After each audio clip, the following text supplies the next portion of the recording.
Doctor Sarvepalli Radhakrishnan Bharat के पहले उपराष्ट्रपति और दूसरे राष्ट्रपति रहे। वे भारतीय संस्कृति के संवाहक, प्रख्यात शिक्षाविद, महान दार्शनिक और एक आस्थावान हिंदू विचारक थे। उनके इन्हीं गुणों के कारण सन 1954 में भारत सरकार ने उन्हें सर्वोच्च सम्मान भारत रत्न से अलंकृत किया था। उनका जन्मदिन 5 सितंबर भारत में शिक्षक दिवस के रूप में मनाया जाता है। डॉक्टर राधाकृष्णन का जन्म तमिलनाडु के तिरुतनी ग्राम में 5 सितंबर 1888 को हुआ था, जो तत्कालीन मद्रास से लगभग 64 किलोमीटर की दूरी पर स्थित है। जिस परिवार में उन्होंने जन्म लिया वो एक ब्राह्मण परिवार था। उनका जन्म स्थान भी एक पवित्र तीर्थ स्थल के रूप में विख्यात रहा है। डॉक्टर राधाकृष्णन के पूर्वज पहले कभी सर्वपल्ली नामक ग्राम में रहते थे और 18वीं शताब्दी के मध्य में वे तिरुतनी ग्राम की ओर स्थानांतरित हो गए। लेकिन उनके पूर्वज चाहते थे कि उनके नाम के साथ उनके जन्म स्थान का नाम भी जुड़ा रहे। इसी कारण उनके परिजन अपने नाम के पहले सर्वपल्ली लगाने लगे। डॉक्टर राधाकृष्णन एक गरीब किंतु विद्वान ब्राह्मण की संतान थे। उनके पिता का नाम सर्वपल्ली वीरास्वामी और माता का नाम सीताम्मा था। उनके पिता राजस्व विभाग में काम करते थे। उन पर बहुत बड़े परिवार के भरण पोषण का दायित्व था। वीरास्वामी के 5 पुत्र और एक पुत्री थी और राधाकृष्णन इन सभी संतानों में दूसरे स्थान पर थे। उनके पिता काफी कठिनाइयों के साथ परिवार का निर्वहन कर रहे थे। इसी कारण बालक राधाकृष्णन को बचपन में कोई विशेष सुख प्राप्त नहीं हुआ।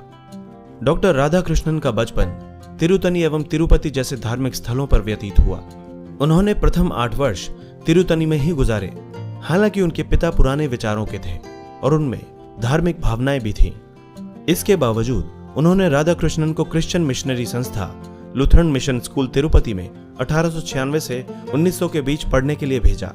फिर अगले 4 वर्ष यानी 1900 से 1904 की उनकी शिक्षा वेल्लूर में हुई। इसके बाद उन्होंने मद्रास क्रिश्चियन कॉलेज से शिक्षा प्राप्त की। वे बचपन से ही एक मेधावी छात्र थे। इन 12 वर्षों के अध्ययन काल में राधाकृष्णन ने बाइबल के महत्वपूर्ण अंश भी याद कर लिए। इसके लिए उन्हें विशिष्ट योग्यता का सम्मान प्रदान किया गया। इस उम्र में उन्होंने वीर सावरकर और स्वामी विवेकानंद का भी अध्ययन किया। उन्होंने 1902 में मैट्रिक स्तर की परीक्षा उत्तीर्ण की और उन्हें छात्रवृत्ति भी प्राप्त हुई। इसके बाद उन्होंने 1904 में कला संकाय परीक्षा प्रथम श्रेणी में उत्तीर्ण की। उन्हें मनोविज्ञान, इतिहास और गणित विषय में विशेष योग्यता की टिप्पणी भी उच्च प्राप्तांकों के कारण मिली। इसके अलावा क्रिश्चियन कॉलेज मद्रास ने उन्हें छात्रवृत्ति भी दी। दर्शन शास्त्र में एमए करने के पश्चात 1916 में वे मद्रास रेजिडेंसी कॉलेज में सहायक प्राध्यापक नियुक्त हुए। डॉक्टर राधाकृष्णन ने अपने लेखों और भाषणों के माध्यम से विश्व को भारतीय दर्शन शास्त्र से परिचित कराया। सारे विश्व में उनके लेखों की प्रशंसा की गई। उस समय मद्रास के ब्राह्मण परिवारों में कम उम्र में ही शादी संपन्न हो जाती थी और राधाकृष्णन भी उसके अपवाद नहीं रहे। 1903 में 16 वर्ष की आयु में ही उनका विवाह एक दूर की रिश्तेदार शिवा कामू के साथ संपन्न हो गया। उस समय उनकी पत्नी की आयु मात्र 10 वर्ष की थी। इसी कारण 3 वर्ष बाद ही उनकी पत्नी ने उनके साथ रहना शुरू किया। हालांकि उनकी पत्नी शिवा कामू ने परंपरागत रूप से शिक्षा प्राप्त नहीं की थी, लेकिन उनका तेलुगु भाषा पर अच्छा अधिकार था। वे अंग्रेजी भाषा भी लिख पढ़ सकती थीं। 1908 में राधाकृष्णन दंपत्ति को संतान के रूप में पुत्री की प्राप्ति हुई। डॉक्टर राधाकृष्णन ने 1908 में ही कला स्नातक की उपाधि प्रथम श्रेणी में प्राप्त की और दर्शन शास्त्र में विशिष्ट योग्यता प्राप्त की।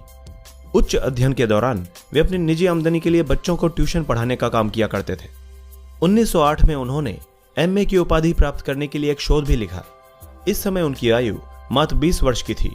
जल्दी ही उन्होंने वेदों और उपनिषदों का भी गहन अध्ययन कर लिया। इसके अतिरिक्त उन्होंने हिंदी और संस्कृत भाषा का भी रुचिपूर्वक अध्ययन किया। शिक्षा का प्रभाव जहां प्रत्येक व्यक्ति पर निश्चित रूप से पड़ता है, वहीं शैक्षिक संस्थान की गुणवत्ता भी अपना प्रभाव छोड़ती है। क्रिश्चियन संस्थाओं द्वारा उस समय पश्चिमी जीवन मूल्यों को विद्यार्थियों के भीतर काफी गहराई तक स्थापित किया जाता था। यही कारण है कि क्रिश्चियन संस्थाओं में अध्ययन करते हुए राधाकृष्णन के जीवन में उच्च गुण समाहित हो गए। लेकिन उनमें एक अन्य परिवर्तन भी आया, जो कि क्रिश्चियन संस्थाओं के कारण ही था। कुछ लोग हिंदुत्ववादी विचारों को नीची नजरों से देखते थे और उनकी आलोचना भी करते थे। उनकी आलोचनाओं को डॉक्टर राधाकृष्णन ने चुनौती की तरह लिया और हिंदू शास्त्रों का गहरा अध्ययन करना प्रारंभ कर दिया।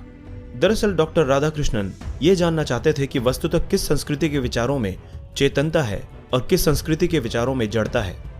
इस कारण राधाकृष्णन ने तुलनात्मक रूप से यह जान लिया था कि भारतीय अध्यात्म काफी समृद्ध है और क्रिश्चियन मिशनरियों द्वारा हिंदुत्व की आलोचनाएं निराधार हैं।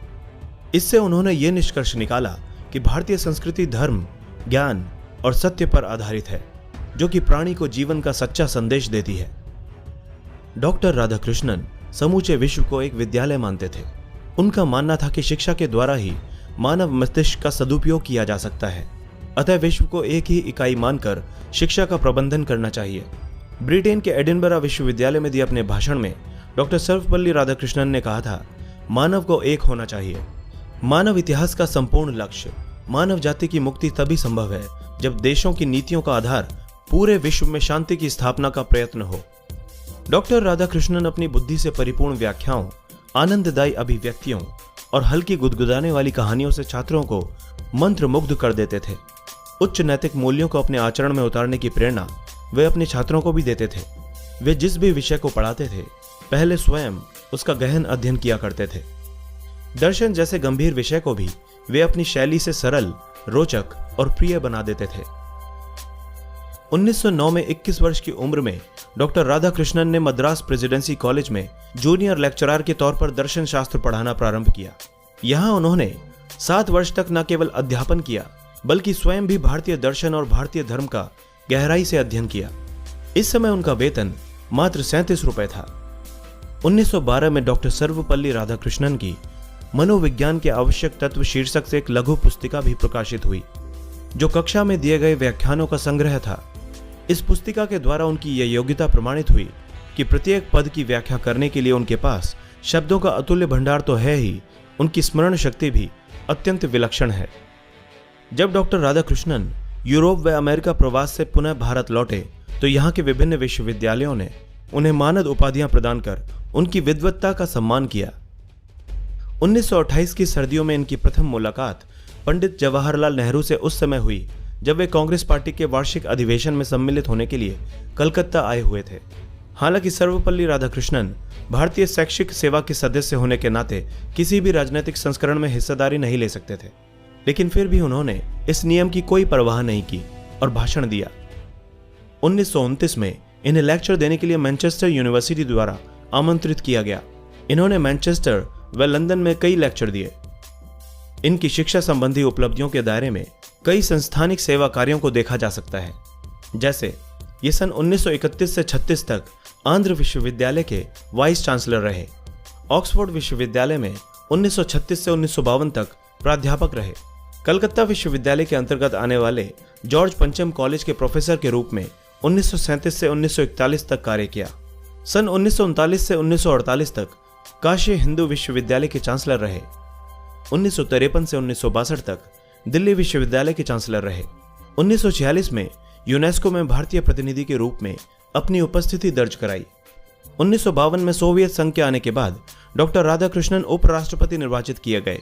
संविधान के अंतर्गत उपराष्ट्रपति का नया पद सृजित किया गया था। पंडित जवाहरलाल नेहरू ने इस पद के लिए राधाकृष्णन का चयन करके लोगों को चौंका दिया था। सभी को आश्चर्य था कि इस पद के लिए कांग्रेस पार्टी के किसी राजनीतिज्ञ का चुनाव क्यों नहीं किया गया। उपराष्ट्रपति के रूप में राधाकृष्णन ने राज्यसभा में अध्यक्ष का पदभार भी संभाला। हमारे देश के दूसरे राष्ट्रपति डॉक्टर सर्वपल्ली राधाकृष्णन के जन्मदिन 5 सितंबर को प्रतिवर्ष शिक्षक दिवस के रूप में मनाया जाता है। इस दिन समस्त देश में भारत सरकार द्वारा श्रेष्ठ शिक्षकों को पुरस्कार भी प्रदान किया जाता है। हालांकि उन्हें 1931 में ब्रिटिश सरकार द्वारा सर की उपाधि दी गई, लेकिन स्वतंत्रता प्राप्ति के पश्चात उसका औचित्य डॉक्टर राधाकृष्णन के लिए समाप्त हो चुका था। जब वे उपराष्ट्रपति बने तो स्वतंत्र भारत के प्रथम राष्ट्रपति डॉक्टर राजेंद्र प्रसाद ने 1954 में उन्हें उनकी महान दार्शनिक व शैक्षणिक उपलब्धियों के लिए उन्हें देश का सर्वोच्च सम्मान भारत रत्न प्रदान किया।